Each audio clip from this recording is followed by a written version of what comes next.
When worlds are new, the veils between the planes are thin, and this gives rise to some truly primordial creatures.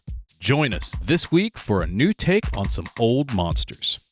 That's how we roll. That's how we roll. That's how we roll. That's how we roll. That's how we roll. That's how we roll. That's how we roll. That's how we roll. That's how we roll. Welcome to the Goblins Corner. My name is Eric. And I'm Matt. And tonight, We're talking about primordial dinosaurs. that's right, we here at the Goblins Corner love dinosaurs. Yes. If you've listened to at least one of our shows, at some point, I will probably throw in a raptor. Matt will most likely talk about his favorite dinosaur. The Ankylosaurus. And we will just wax ad nauseum about that. Well, tonight, we've decided to give you some excellent monsters, primordial-based dinosaurs. Yes. How delightful. Got to get it out of our system a little bit. Yeah, and so we've got, what do we got, 8 dinosaurs, I think? Yeah. That embody the primordial planes Yes. for you to use in your campaign. So why primordial dinosaurs, Matt? Dinos, because they realistically represent the primal forces of life and creation. I mean, they were the creatures that were there at the start. Yeah, primal monsters, primal forces. I mean, that's like peanut butter and jelly, man, going together. That's like a Reese's peanut butter cup of D&D. And that's the other thing, is dinosaurs exist and hold a fascination in almost every fantasy game, even though they're not fantasy creatures. Yeah, they're real creatures that had existed at some point, but in every fantasy game I've ever played and you've ever played, they're, A part of the setting. just chilling, right? Doing Somewhere. dinosaur things, yeah, eating people. And also because dinosaurs are just cool. Yeah, because we like them, and it's time they finally got their own episode. They're dinosaurs. Yeah, Yeah. give them an episode. And that's what we're doing. Now, when we say primordial dinosaurs, we specifically mean dinosaurs that have somehow been imbued with power from the elemental planes. Yes. And this is something we both think needs to be explored more. That includes the regular planes, like earth, air, fire, and water, but also stuff like the para-elemental and quasi-elemental planes, because we've been around for a while and we still have those. Yeah, we really like the plane, the Great Wheel cosmology. And you know what? Look, there's going to be some wacky planes. And if you have wacky planes, hit us up. We'd love to hear about it. Sure. I mean, some people might have like a plane of radiation. That would be cool. And you could put your dinosaurs in that as well. Plane of hot chocolate. The plane of hot chocolate. Also, you could put a dinosaur in that. It'd be a big, giant marshmallow dino. What kind of dinosaur would be in the plane of hot chocolate, Matt? A mosasaur. A mosasaur. A plesiosaur. You know, something that can swim The through. cocoa mosasaur. Yeah, Yeah. just swimming through the cocoa sea, doing cocoa things. Marshmallow plesiosaur. Just kind of Just lazily Yeah. swimming cruise through, along the top. just slowly melting, leaving a trail of marshmallow fluff everywhere it goes. I mean, how delightful. That's great.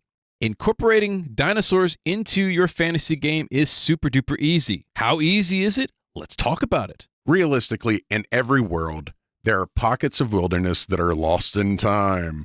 Or lost in space. Sure. There's also places where the elemental nature of creation never fully dissipated in the world. That's right. In short, the best way to think about it is to find a spot for the elements to sort of come into conjunction with the prime material plane. So volcano's a good example, right? Sure. Volcano spewing hot magma. That could either be the elemental plane of fire or the para-elemental plane of magma. Yeah. Down What at the bottom, Earth. Or earth at the bottom. Or as well. mineral. Or mineral. Yeah. Lots You of got options A here. lot of options.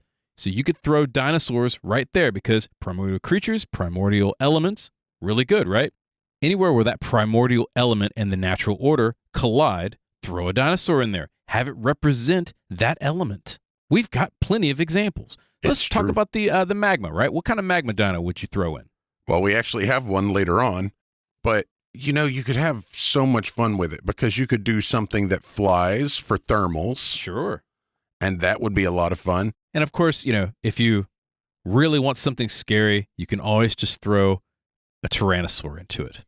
Sure. Tyrannosaur plus any element equals awesome. Here, watch. I'll do it. Lightning plus Tyrannosaur equals Terrible. terrible. Awful. Ooze plus Tyrannosaur equals Gross bad. yeah. That's not just bad. That's because at that point, does their tail become like a pseudopod? Like, is it a slime? Oh, we're getting Cthulhu-esque on that one. Or maybe it's a Tyrannosaur that can slide under the door and then eat you. Yes. That would suck. I'm just saying. There's no place to hide. See how easy it is?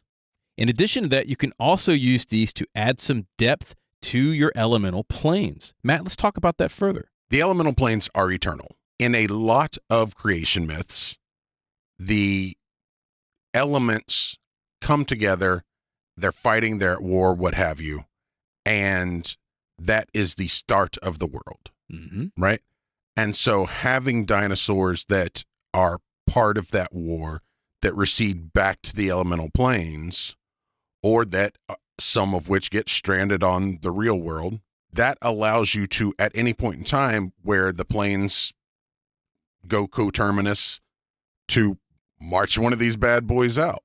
When your players go to elemental planes, should they need to for some reason, it's a great thing for them to run into. They got a dinosaur. Yep. Let's be honest. You're a DM, you're running a planar campaign, your planes are boring. It's They are. entirely possible. You're going to the elemental plane of fire. What's there? A freak, right? Sure. Some salamanders. Anything else? Probably not, right? Maybe a phoenix. Maybe a phoenix. They might go to the city of brass. They might see some azure, right? Little fire-haired dwarves and stuff like that. Yeah. But most likely, you're not going to have anything interesting. You know this. I know this. And played fire elementals. Fire elementals. We've played your games, right? So dinosaurs would be great to add to the plane of fire, or any plane for that matter. Yes. And Every that's- plane. Yes. Sorry, I just got a picture of like elemental dinosaurs marching through hell. For the Blood War? Yeah. The Blood War. They've actually been just portaled in to wreak havoc. I love that. Yeah. Speaking of which, in terms of like combat assailants and stuff like that, these dinosaurs, these primordial beasties, can be used for many things. They could just be monsters to fight. Obviously. They could be monsters to ride. Wouldn't that be a fun mount? Yeah. And of course, they could be NPCs. If they're going to be planar or plain touch, there's no reason why they can't be intelligent. They represent primal forces, so these would also be really cool as spirits, patrons, Oh, yeah. or even gods. I could totally see a god of fire being a primordial dinosaur, a god of any elemental plane. You imagine going to the plane of air and there's this giant Quetzalcoatl, like an air Quetzalcoatlus. Yeah. Why not? It's been there since the beginning of time. That would be super cool. Absolutely. Let's get on to the dinos, shall we? Yes. Now, unlike our normal monster episodes, we're going to suggest several pocket elements that might touch your prime, and then we'll add a cool dinosaur to represent that particular element. Additionally, we're going to suggest like a few specials you can give your dino and maybe some story seeds to introduce them to your campaign. We will definitely have story seeds. Yes. On to the first dinosaur, and this one I think is really interesting. The crystal Stegosaurus. All right. What is the elemental plane? It's going to be the elemental plane of mineral. That makes sense. Crystal Stegosaurus. Yes. Or the quasi-elemental plane of And by the mineral. way, we also have some nicknames for each of these monsters because, saying it's a Crystal Stegosaurus, that might be a bit of a mouthful. So we have Spiker as the quasi-elemental plane of mineral monster. Right. Give us a description, Matt. This is a stone-like Stegosaurus whose plates and tail spikes have been replaced with sharp jutting crystals. That is a fun image in and of itself because they can be any color. Yes, and we'll get to that in a second. I got some alts for it. Nice. Each heavy step shakes the ground and a tinkling noise can be heard from the spines when it moves. You know you're in for some trouble when you hear like the tinkling of almost like glass-like minerals from the tail spikes. That's also very like counterintuitive to big, heavy footsteps and just ching, ching, ching, ching. Yeah, I love this. I got a couple of alts for this thing. The crystals could be opaque or clear. Sure. So you could have different species. They could be any color too, by the way. I mean, crystals come in literally the entire rainbow filled with colors. Same with the Stegosaurus skin. So for example, it could be maybe knottily or gray-like a geode. Sure. Or it could be Tan. It could be white. Granites. There's plenty of white granite out there. Pitch black like obsidian. Yeah, so DMs, use your imagination for this, right? Yeah. Just make it sound cool. Make it sound cool. We've got a couple suggested specials that we think would be awesome for the Spiker. What kind of specials do we have here? Obviously, the ability to sling its spikes off of its tail. We got to shoot spines, yeah. Sure. The ability to resonate its crystals, So give out like a sonic boom or a thunder wave. Absolutely. Could even work as like something that interrupts verbal components or something like that. Oh, that would be devastating because then it would completely smack you with its spiky tail. This one I love the idea of, and it makes perfect sense to me. Armor destruction. If you have something that is, 4 inches around and 3 foot long slamming into your plate mail with enough weight behind it to go through your plate mail is basically wrecked. It's going to bash you. Yep. A ground stomp. Because it's big and heavy and it's made of stone. Yes. And obviously it can just you up with its tail. Yeah, it's just beat you to death with its tail. I mean, it's a Stegosaurus, man. I also like the idea that the ground stomp could cause like a crystal to rise under someone at a distance. How very earthbender of you, Matt. Yeah. Yeah, I love that too. I mean, a quasi-plane of elementals, might as well. There you go. We've got some story seeds as well. What's a story seed for a crystalline Stegosaurus? A destructive, never-before-seen monster has been rampaging in a giant geode found by dwarves. Well, there's the planar conjunction right there, right? Got a big old geode. The dwarves have mined too dark and too deep, and they've unleashed a really pissed-off Stegosaurus made of minerals. And now bad things. Now, next on the list, we have the Sunfire Dimetrodon. Yes, from the quasi-elemental plane of radiance, which you don't get a lot of monsters on the plane of radiance at all. You don't, and there need to be more. There needs to be a dinosaur. And again, because Dimetrodon is hard to say over and over and over, we call it a sunback. Simple, easy, effective. It's catchy. Yeah. Much like it catches you on fire. What is the description of this thing? This large lizard-like creature is covered in fine, mirror-like, fiercely reflective scales. Sure. It's a reflective dinosaur. Yeah. A large, blazing back sail radiates blinding light as well as scorching heat. It's a giant mirror. Yeah. That radiates heat from its sail. If you guys don't remember what a Dimetrodon looks like, it looks like a big iguana with a sail. And this one just has a laser sail. Right. Because why not? This would be awesome for a desert campaign. Makes perfect sense there. Easy, right? The sun is constantly shining. That's a conjunction for the plane of radiance if there ever was one. And you're traveling along, you happen to see a mirage in the distance, you're like, oh, thank God, an oasis. And you see this giant dinosaur just sunning itself, highly reflective, and it looks and gazes at you with its baleful eyes. And then its sun sail just kind of just arcs, turns to broadside you, basically. Cooks you in the shell. The paladin has no chance. No. Because he's wearing armor. Yeah, I was going to say metal armor would be awful. What are some of the suggested special abilities of this guy? Pretty simple, I think. He's got a bite. He's got a tail slap. Sure. And a laser sail. That's pretty much it.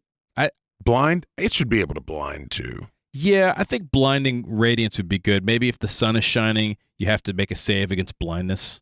Sure. Just by because you're looking at a mirror. I mean, if you think about it, it's kind of a dinosaur disco ball. Maybe it's just automatically disadvantage or whatever the appropriate mechanic for that is to attack it when it's visible at all. Yeah.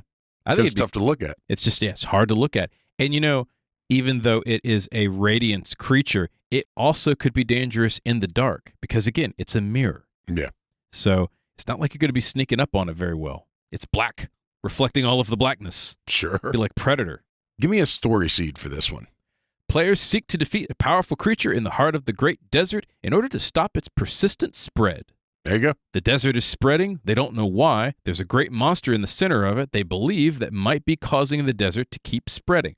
This is a great idea because as a primordial elemental creature, radiance is drying out the desert even further. It could even be stalking along the edges of the desert and literally clear-cutting. Just frying everything with its sail. Intentionally expanding the desert. Yeah. I think that would be super cool. And then think of the magic items you would get after you kill this thing, too. A highly reflective suit of armor. Sure. Or maybe a sail that you can arc with the sun and burn some orc-sized ants. What was that? Archimedes? Yes. His death ray? Archimedes' death the ray, parabola mirror? Yeah. See what we have unleashed upon the world now, Matt? You're welcome. Yes. You can thank us later. Next up, we've got the elemental plane of air, and Matt, this one I just love. I love everything about this. Tell me about it. The air Archelon? Yes. which if you don't know what an Archelon is, it's a giant sea turtle, Yes. like a big, like bus-sized sea turtle, But this one just cruises through the air. which we like to appropriately call the wind turtle. Yes. Give me a description of this bad boy. This 15-foot round giant sea turtle lazily flies through the skies above your head. Just kind of do do do do do Yeah. do do do do do do do do do. If you've ever seen large sea turtles swimming through the ocean, that's how this one moves. It just happens to be in the sky. Yeah. A small group grazes on plants growing from the floating earthbergs in the distance. How idyllic. I mean, that's awesome on, obviously, the plane of air, which has floating earthbergs. But if there's a place in your world where, as we've said, the elemental planes maybe kind of bleed over. You could throw this in Eberron, toss it in the city of Sharn. Yeah, one just occasionally pops out. Just kind of lazily floats along. Maybe you could ride it. Maybe you could domesticate it. Now, for a darker twist, You could make it a carnivore. yeah, and it eats people. And so it lazily comes out of the sky and lazily eats a cow and lazily climbs back into the sky. Because if it doesn't present as a predator, right, it's just this really interesting, cool looking thing. And it just kind of cruises along, spots you, and just kind of, moving at a 10 speed, right? Just kind of bloop, bloop, bloop, comes down to check you out. Mm-hmm. That's not a charge. That doesn't look like something that is coming to bite your head off. But I mean, Archelons have these giant pinchers. Yeah. So, I mean, it could just kind of swoop in very quietly. Again, it doesn't have to go after people, swift-moving creatures. It could go after cows, Sure. bites the head off the cow, grabs the rest of it in its beak, and just, slowly chomps on it as it flies gently into the skies. A rain of blood falling down on the pasture. People go, what the hell was that? Yeah, basically like a snapping turtle Archelon. Yeah. What are some suggested specials for the wind turtle? The good old-fashioned paddle slap, right? Just Beat you with this paddle? backhanded. Sure. A bite, obviously. Mm-hmm. It's heavily armored, Not like you're going to be able to hit it with a bow. and it can fly. And it can fly. And if you want to get a little bit more disgusting and disturbing, giant Archosaur droppings. Sure. Because, if you're 1,000 feet up in the air and that thing hits you, Well, also, a lot of turtles, if they're pressed, pee. That's one of their innate defenses. It's something they do. you don't want to get hit with that. No. That's nasty. What's an interesting story seed for the wind turtle, the air Archelon? A merchant in a nearby mountainous city offers unusual flying mounts for characters. So this would be a great lore to maybe get the characters a wind turtle. Yes. How awesome is that? You got to get across a sea of silt, or you have to get up a mountain. And, griffins are really tough to find, or you don't want to tame a dragon. But the lazy air Archelon, it's the size of a bus. Build a little house or a tent on the back of the shell. It just kind of lazily flies along. Now, if it's a carnivore, That's less less optimal. you've got a few other problems there. How about this? How about you buy two of them and you make a little skiff between them and you just kind of cruise along Oh, that would be great. It also would be like a hilarious. palanquin. I could also see an entire tribe of nomads who raise air Archelons, and they have floating rope bridges between the Archelons as they migrate. Sure. You have almost like a wind city. I think we'll talk about some fantasy stuff. This would be great. That would also be a great air genasi city. That absolutely would. Yes, I love that. So yeah, air Archelons, wind turtles. There we go. There you go. How about something for the para-elemental plane of ooze? Don't get a lot of fun ooze monsters, and so tonight what we have is a Mire Dunkleosteus. Now I know what you're thinking. Dunkleosteus is not a dinosaur. It's actually from the Age of Fishes. It's a giant armored fish, Sure. but I don't care. It's not a dino. It's a primordial creature. It's cool as hell. And my kid really likes Dunkleosteus, and this was her suggestion. So there you go. That's right. We also like to call this the Swamp Shredder because Mire Dunkleosteus doesn't really have a good ring to it. Not so much. You said it was an armored fish. Give me a description for this one specifically. All right. From out of the stinking mud leaps an enormous, heavily armored fish. Its leap flings muck everywhere as razor jaws easily cut the surprised paladin in half. Because it's in a swamp, it's a paladin, and it has to die. Yes. I'm with it. So other than biting paladins in half, what other suggested specials does it have? First off, it can earth glide or ooze glide, your choice, maybe both. Sure. So it can phase through without leaving a tunnel. Right. A lot of fun. Vorpal jaws. Dunkleosteus were known to tear through armored fish. Sure. So it could bite right through the paladin. It's got a mouth of sharpness, just like the Tarrasque. And then ooze armor. And that ooze armor could be rubbery. So maybe when you strike it, it just doesn't do any damage. Or it could be slick, which I also thought would be kind of fun. Can't grapple it. Could do acid damage. It could, in fact, do acid. Any of those is perfectly acceptable. If you want to choose all three, I was just about to say. go for it. We're not here to judge. Any or all. We're literally making a show on dinosaurs from the elemental planes. Do what you feel is right, folks. What is the story seed for these? A young black dragon seeks the adventurer's help in clearing out a potential lair. I want you to think about this. I want to see if you and I ended up in the same place. So the adventurers are out.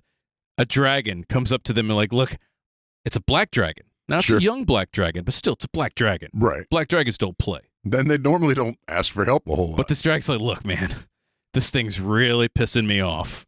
It already ate my mate. Swam right into the ooze. Sure. And I need some help. When the black dragon asks for help. Then you ask for payment up front. Yes, absolutely. That is not what I thought, because it was a black dragon, right? I wasn't paying attention to the young, and my brain went Piranhas the movie. Oh, that is awesome. And you know what? That's fine too, because maybe the Mire Dunkleosteus is really large, super big. And it's so big because they just keep getting bigger. They're like 30, 40 feet long. So it could get big enough to kill a dragon. Sure. Maybe it's just been lurking for years in the swamp, eating everything it could find, killing paladins by the score, leaving nothing, not even the armor behind. And this dragon comes along and is like, I need some help. Maybe they're only like 4 or 5 foot long. But there's a lot of them. a lot of them. Mm-hmm. A swarm Yep. of earth gliding, ooze gliding, vorpal teeth piranha. Yeah. Depends on how much you hate your players, folks. That's a question you'll have to ask them and yourself. Speaking of questions, we also have... The question of the week. All right. What's the question of the week this week, Matt? Fans of the show might expect a question where the quick answer is you say something raptor Mm-hmm. and I say something ankylosaurus. Yeah, that seems pretty right with us. So instead, I'm going to say, with the exception of those, Okay. give me your choice dinosaur mount and primal plane. Primal plane, dinosaur mount. All right. This is going to come as a shocker to you. Pardon the pun. Lightning Spinosaurus. Okay. You could see it, right? Well, first off, It's basically Godzilla. of course. But you're also just gonna go ahead and start the fight with the paleontologist community. Sure, I don't care. I'm not a paleontologist. I mean, I may talk about dinosaurs, but we're just talking about fantasy dinosaurs. Spinosaurus got a fin on its back, right? Mm-hmm. Lightning fin, perhaps. And Lightning breath. lightning breath, perhaps. Oh my. Yes, that would definitely be my mount. 50-foot tall Spinosaurus that's electrified? Sure. Why not? Why not? What about yourself? I'm gonna go a little esoteric. I guess technically all dinosaurs are a little esoteric, but steam. Mm-hmm. So I have my own like fog cloud that travels with me, right? Centausaurus. I don't know what that is. It is similar to a triceratops, but the shielded fringe on the top of its head is taller. It's more like a tower shield. Hmm. It is like your own armored vehicle, if you will. I love that. So you could just stand behind it and chuck spears, shoot arrows, or a lance, whatever you want. You've got good cover. I mean, it's like a mobile fortress. Yes. I love that. Yeah. Of course, we're always interested in your answer to the question of the week. And if you have one, hit us up at Goblin's Corner on all the various socials. And of course, if you're watching YouTube, you could do what, Matt? You can comment down below. That is what the comment section's for. Yeah. Hit us up. Send us stuff. We like stuff for people. And in fact, one of our listeners gave us stuff. I got coffee. You got coffee? Yes, indeed. Check this out, folks. It's from the Coffee Shop of Horrors. This is not an ad. No. This is a gift that was sent to us. Guess what? We're not sponsored by anyone. Now, if you want to hit us If a coffee shop wanted to sponsor us, we would drink their coffee. Indeed. But this one had a Godzilla on it, so I want to thank one of our listeners, Joe. Thank you very much for this.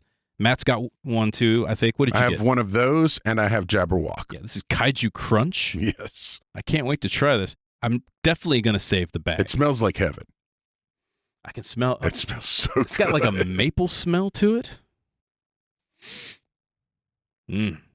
Yeah. Those of you who are just listening to us can't. It's delightful. It's delightful.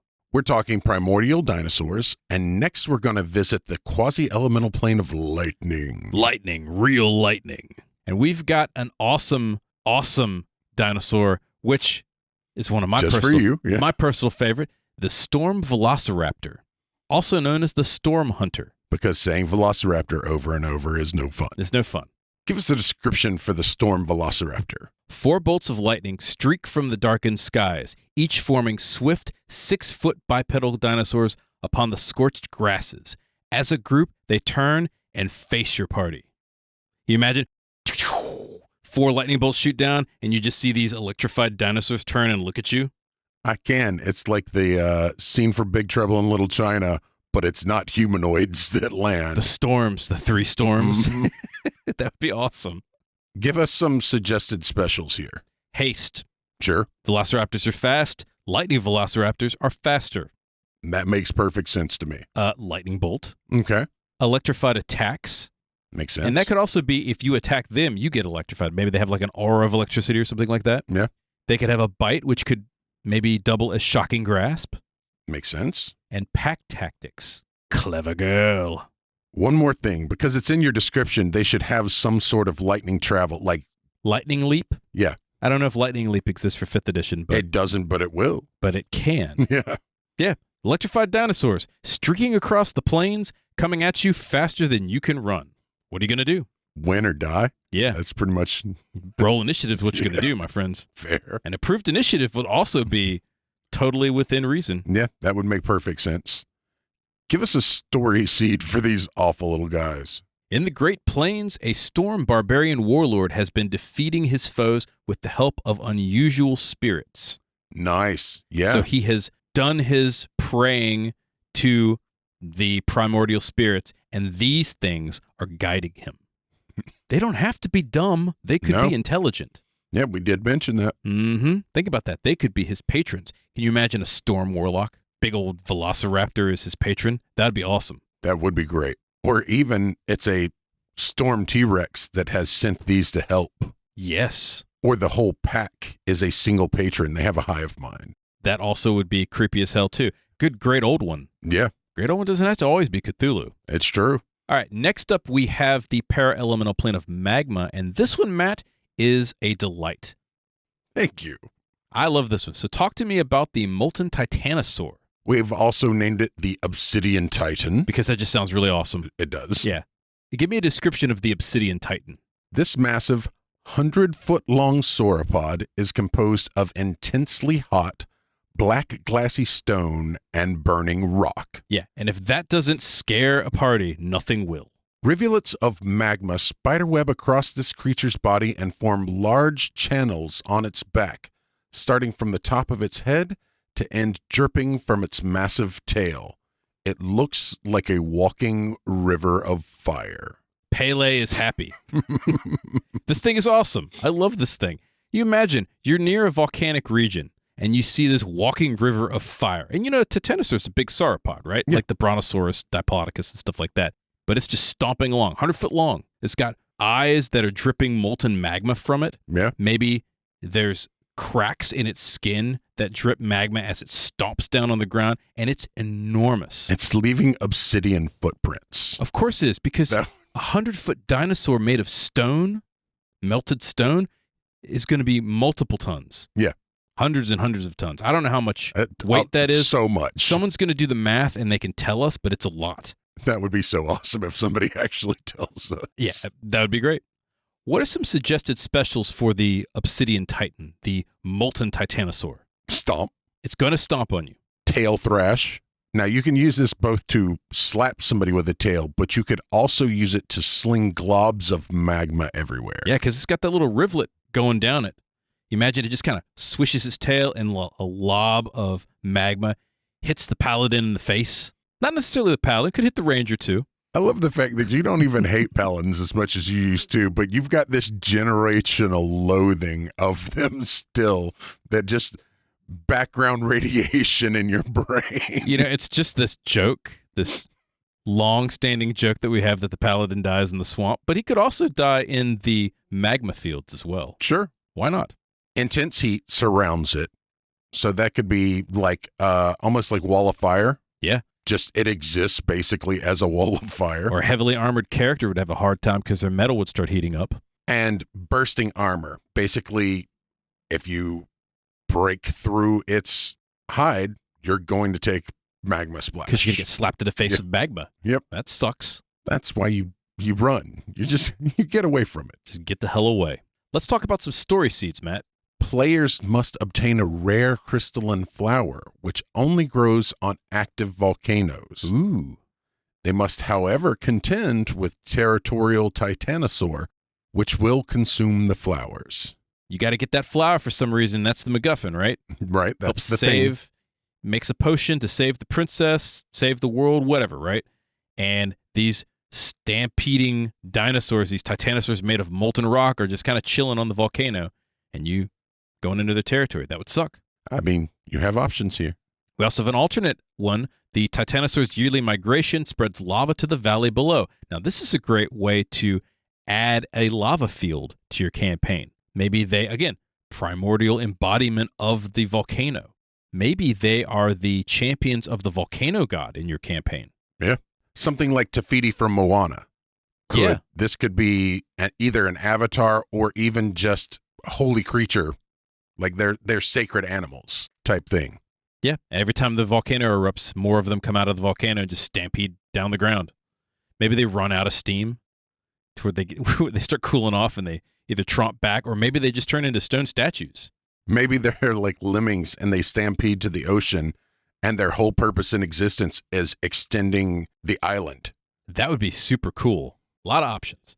Next, we're going to visit the quasi-elemental plane of vacuum. Yes, which doesn't get enough love, I feel. And we are going to do an Eryops Megacephalus, which, if you're unfamiliar with that, and who would be familiar with that unless you're a paleontologist, that's actually one of the prehistoric amphibians. It looks like a frog crossed with a alligator, like a squat alligator. So think of a Pac-Man frog with a lot of teeth. Sure. Again, not a dinosaur, right, but super cool. So what you're telling me is that Eric has chosen a void frog. Yes, and in fact, that's what we're calling it. The Void Eryops Megacephalus, otherwise known as the Void Frog. Shocking. You have chosen a Mr. Toad. Give me a description for this fellow. Wow, it looks like Mr. Toad. But we'll get a little bit more specific here. The crypt is devoid of light, warmth, and most importantly, air. As your heroes struggle to breathe, a huge, frog-like amphibian opens its massive jaw, drawing nearby objects and you within. Imagine this Pac-Man looking frog.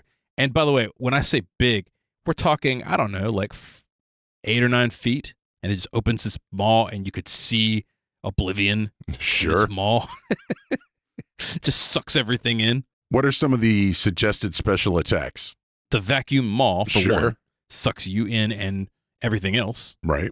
A vacuous aura I thought would be kind of cool, which removes the air in a 60-foot radius. So when it opens its mouth, maybe it sucks all the air out of the room, Right. but also its aura could just remove oxygen, breathable atmosphere. So if it's in a dungeon, you walk in, you start suffocating immediately, and then it consumes you. And that's a terrible place for it, but a worse place for it is wild space. Oh, yes, on a ship? You come to a derelict ship, any ship, right? Yep. Just a barge. We'll say one of those sea galleons that float around in wild space. And you're like, man, the air envelope is poisoned. Well, they get down there, the cleric begins to purify the air so that they can breathe, and it immediately is sucked away, and they start suffocating again. They're like, what's going on? And then they see the frog in the inky blackness of space, and it's just like an outline because it's so dark, and Yeah. it opens his mouth, and it sucks in the first creature that it encounters, and then everybody else flies away. Right. Yes, that's pretty cool. Another special ability I think would be kind of fun is it could be slightly incorporeal, so maybe it's partially material or it exists on one of the incorporeal planes. So we would require +1 magic items to hit or better. Sure, makes sense. Could also have a void gullet. So maybe when it, eats you, it acts as a sphere of annihilation and utterly destroys you. That's not good. That would suck. Yeah, you definitely need it. Maybe age categories like a dragon. So it's the vacuum maw does more and more damage until it reaches a certain size, and Characters get pre-epic, and then it has the sphere of annihilation in its belly. And that's how sphere of annihilations are created. Yes, very good. That's where they come from. They're spat out by the void frog over time, much like an oyster makes a pearl. Sure. Enough eating by the void frog creates a sphere of annihilation. That would be a lot of fun. I like magic items that have an origin. In 2nd edition, Oyen stones actually came from wild space. They came from elementals that existed. Also, we have a story seed for this. What do you have?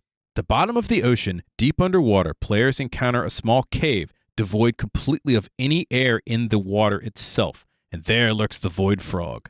So they come to a series of wreckages, maybe like sunken ships and stuff, all in a kind of a ring, and the void frog lurks in the center, making its nest. I think it'd be an awesome underwater adventure because you really want to mess someone up. Take away their oxygen and then put them underwater. Sure. Now they're suffocating and they're trying to swim away. Be a lot of fun. Sure. Or be a lot of fun for me. Wouldn't be very fun for the players. We come to our final monster of the evening, our primordial dinosaur, and this one is a Quetzalcoatlus. I love this, from the para-elemental plane of smoke. Talk to me about it. The smoke Quetzalcoatlus, which we're calling the conflagration glider, which I'm not sure is much of a nickname, but it does provide an image. How about the inferno glider? That feels very fiery. Very fiery. We need something smoky. The smog glider. Sure. I like that. The smog glider. The smog glider. The smog glider. Much better. Give me a description of the smog glider. A massively wide pterodactyl can be seen gliding above a roaring forest fire. Yeah. The pterodactyl's body oozes gray toxic vapor as well as bits of burning debris, further spreading the fire's devastation. Very cool. It's keeping the forest fire alive. Yeah, and increasing its range. Absolutely. What are some suggested special abilities of the smog glider, the smoke Quetzalcoatlus? An area of smoke, like, I don't know, cloud kill. Cloud kill would be great. Fog cloud would also be good if you want to do a small one. Sure. A blazing aura. Because it is fire and air. Yep.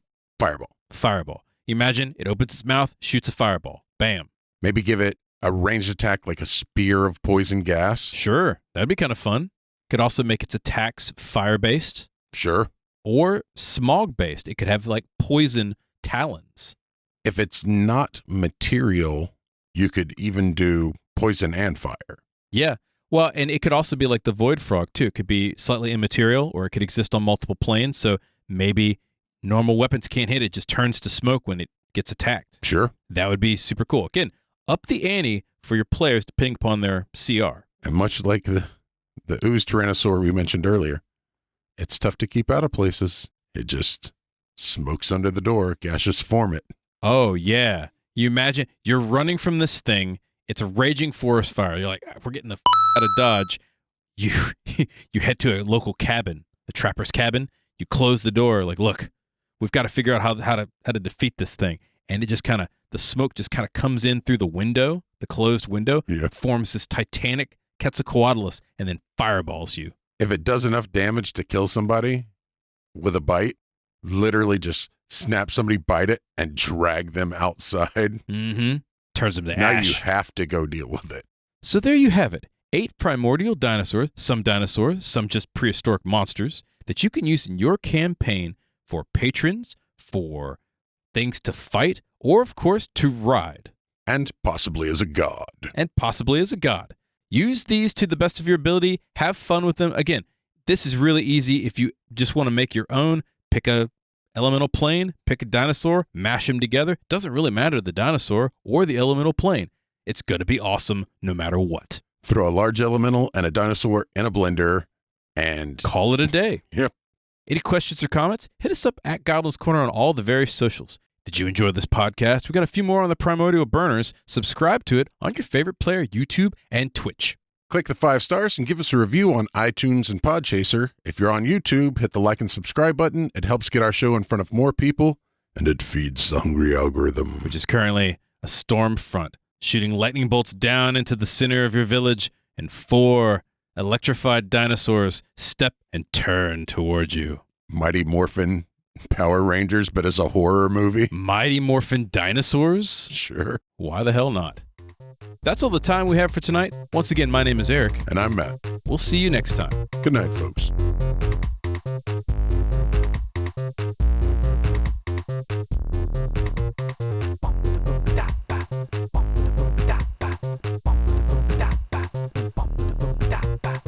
The Goblin's Corner is written and produced by Eric Holden. And Matt Staples. Show song by the mighty D20. This is a Subterranean production.